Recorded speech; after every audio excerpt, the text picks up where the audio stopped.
O podcast Antes que Seja Tarde tem o patrocínio de Instituto Politécnico de Leiria e Grupo 9.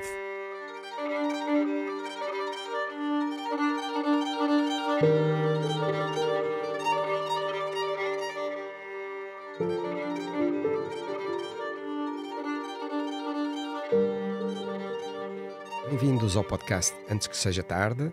Temos connosco Célia Sousa, a professora Célia Sousa. Muito obrigado. É um gosto grande poder estarmos aqui a falar, eu poder fazer-lhe algumas perguntas, trocar ideias.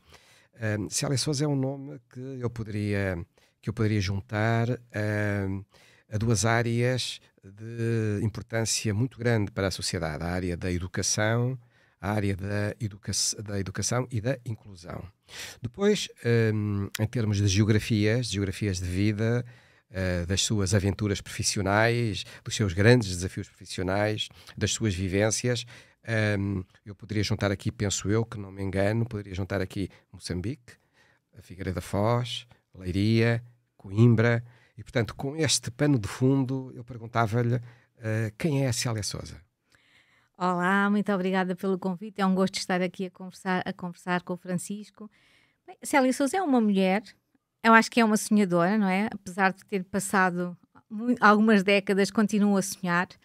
É uma mulher que nasceu na Figueira da Foz, estudou em Coimbra, mas uma parte da vida, essencialmente a parte da infância, vivia em Moçambique.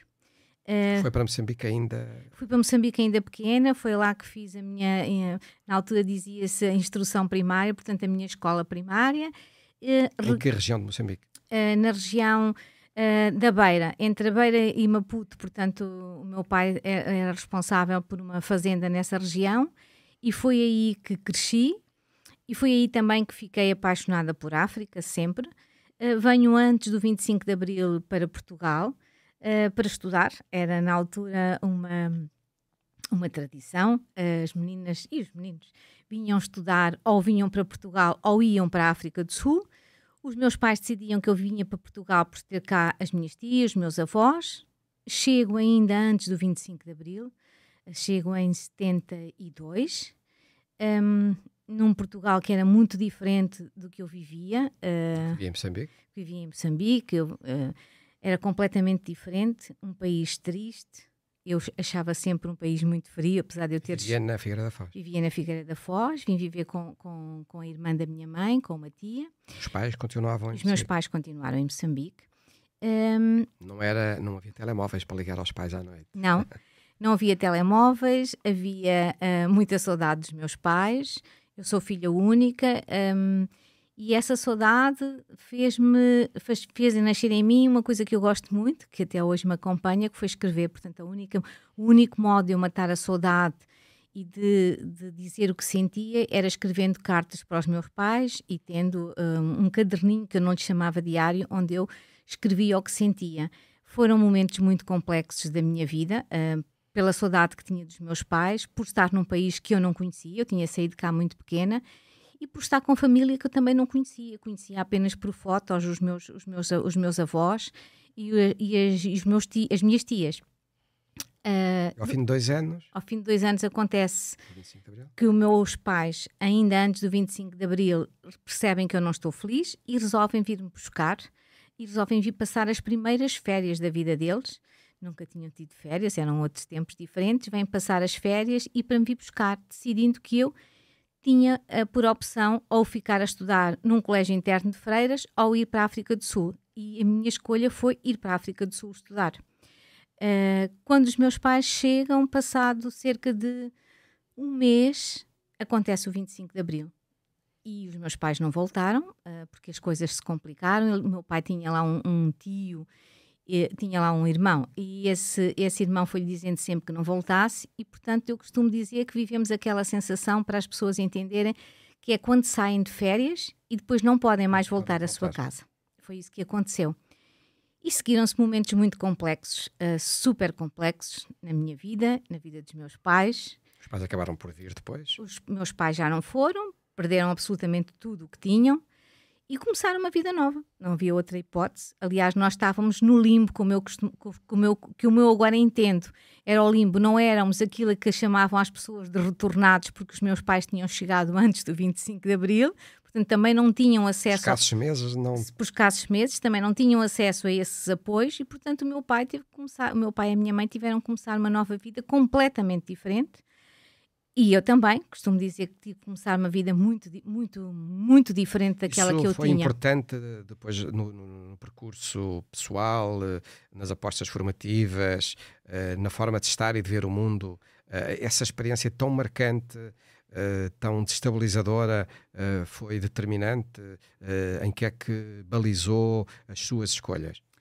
Eu acho que ela, passado estes anos todos, eu acho que ela foi importante na escolha profissional. Na altura eu não teria noção disso, na escolha profissional e no caminho profissional que segui, por duas razões. Porque nesse momento, quando os meus pais se veem assim, era muito complicado a vida a nível financeiro, era ficar sem nada, e eu resolvi que, dos meus 11 anos, disse ao meu pai, quando um dia ele me sentou à mesa e disse: amanhã não há dinheiro para comer.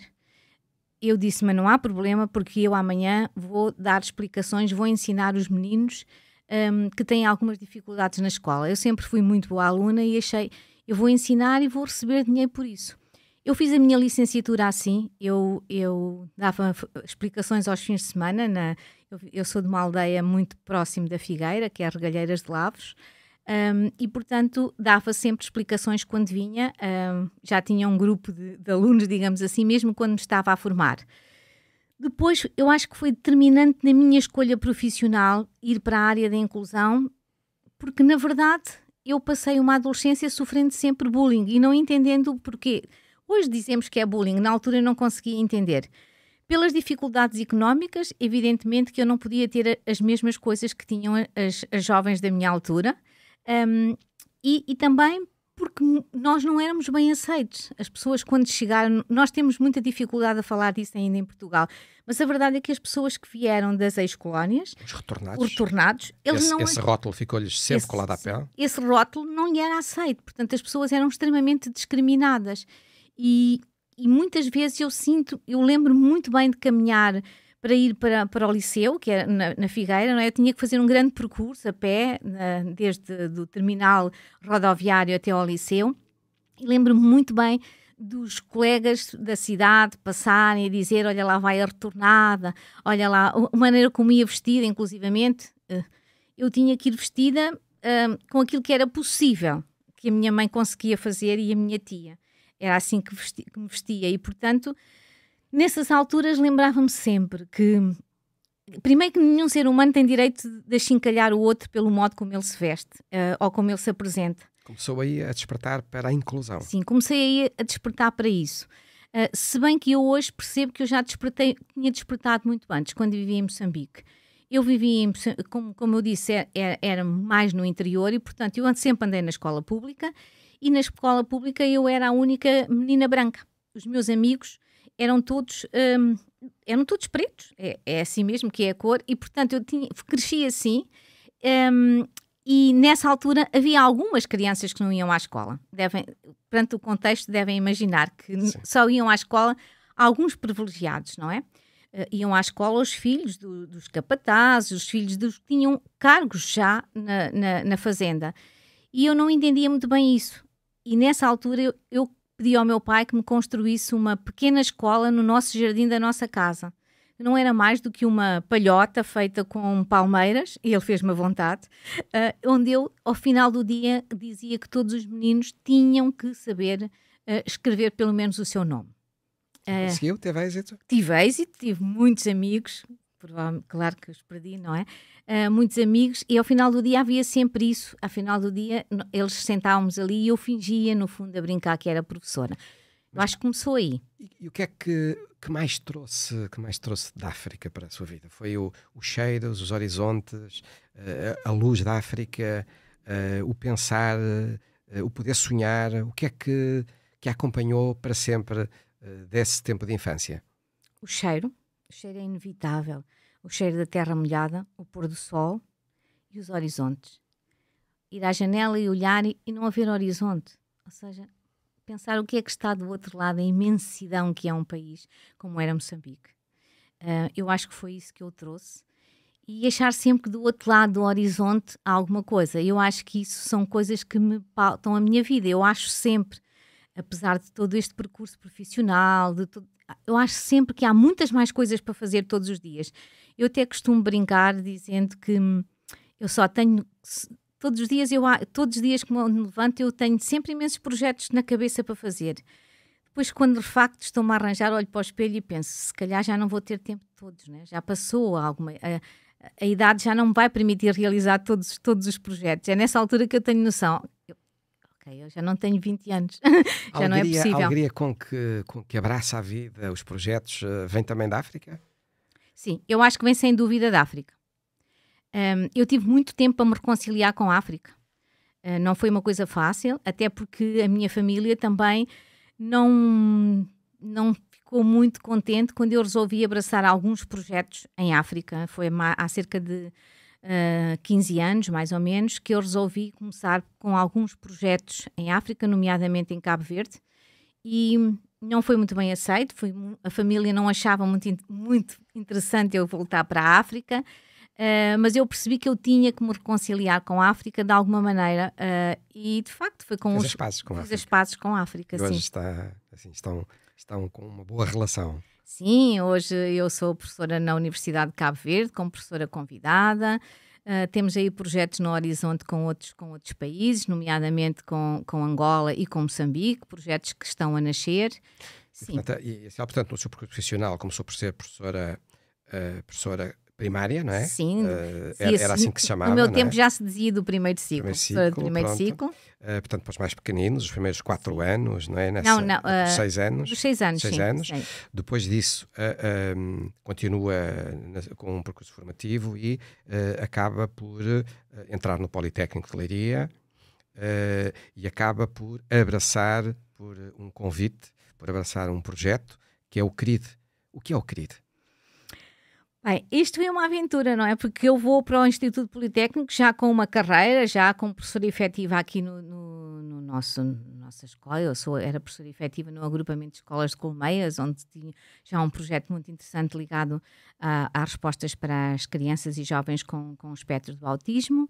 E de repente surge este convite e eu fiquei um bocadinho indecisa se aceitava ou não, mas eu sou uma mulher que gosta muito de desafios. Então aceitei. O que é o CRID? O CRID começou por ser uma resposta... O CRID são as iniciais Centro de Recursos para a Inclusão Digital, sediado na Escola Superior de Educação e Ciências Sociais, naquilo que designamos por ESEX. Politécnico de Leiria. E começou... É um projeto que tem 18 anos, não é? Começou por ser um projeto. E era um projeto, na altura, que foi financiado pela Comunidade Europeia, por um conjunto de verbas que foram disponibilizados nessa altura para a área digital. E nessa altura, quem estava à frente, nomeadamente era o professor José Manuel Silva, quem estava à frente não era ESEX, era ESEL, faz esse convite, e eu já fazia parte do grupo de trabalho que construiu o projeto, porque era preciso envolver o Ministério da Educação e eu era a representante do Ministério da Educação.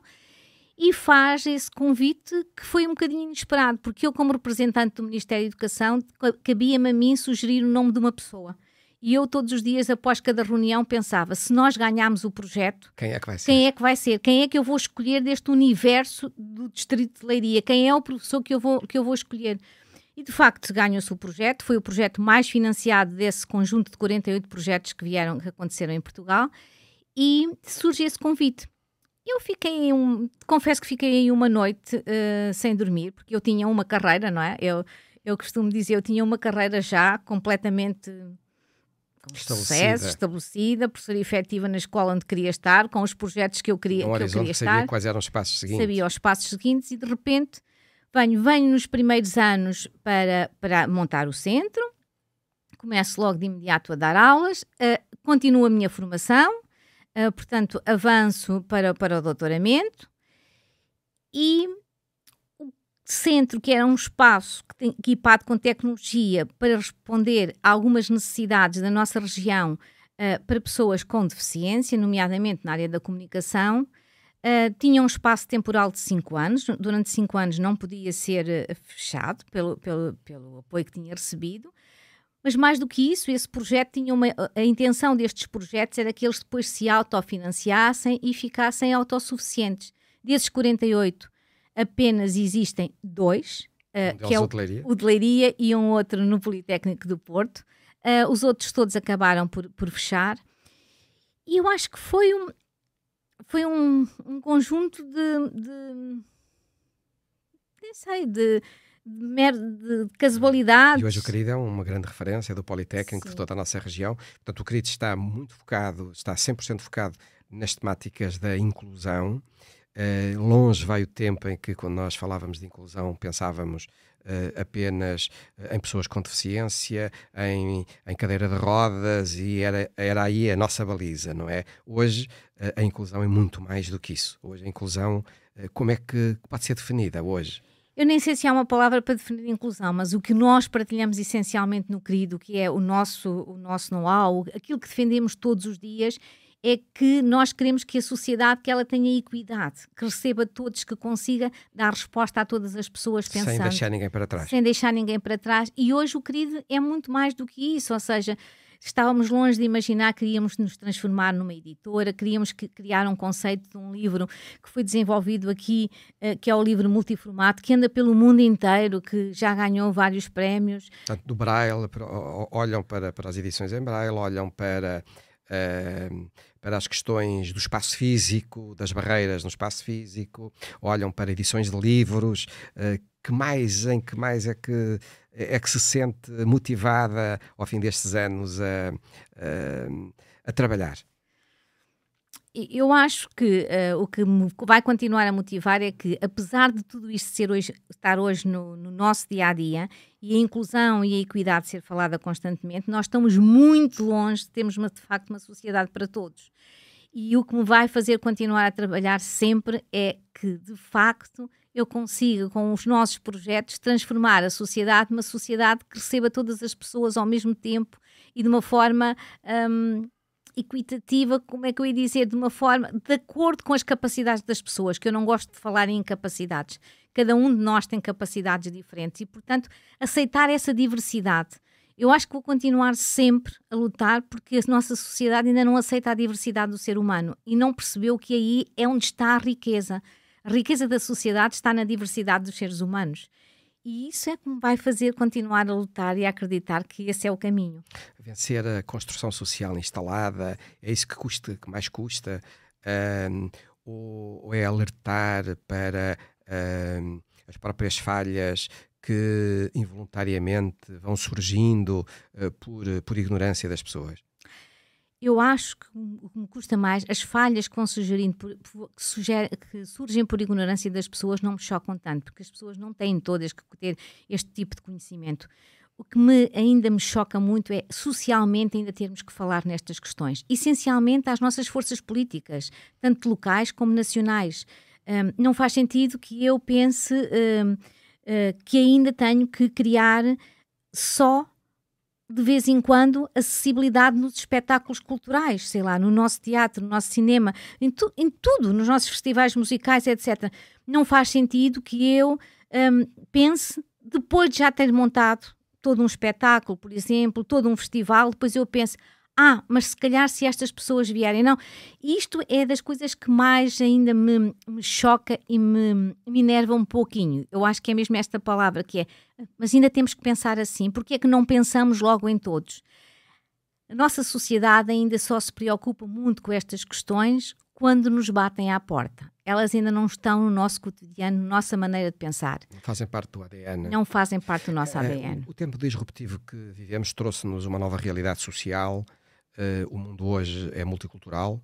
A nossa cidade, qualquer aldeia da nossa região, também se colocam aí questões de inclusão. Sim.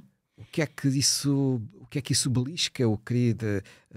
Que novos olhares é que são convocados para esta realidade? A inclusão não é só, como eu costumo dizer, só relacionada com pessoas com deficiência. A inclusão é de todos, não é? É a capacidade de respeitarmos uma cultura diferente.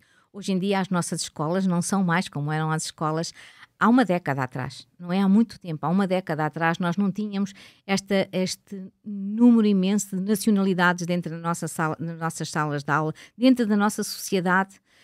Portanto, essa capacidade que nós também temos que ter de respeitar a cultura do outro, mas também o outro ser capaz de respeitar a nossa cultura, de perceber como é que nós podemos acolher todas estas pessoas, ou seja, são imensos desafios, mas eu acho que são desafios que vão continuar a acontecer no mundo inteiro, no mundo que é global, no mundo que está... Que vê à sua volta, sim, fica satisfeita com as respostas que vamos dando em termos de sociedade?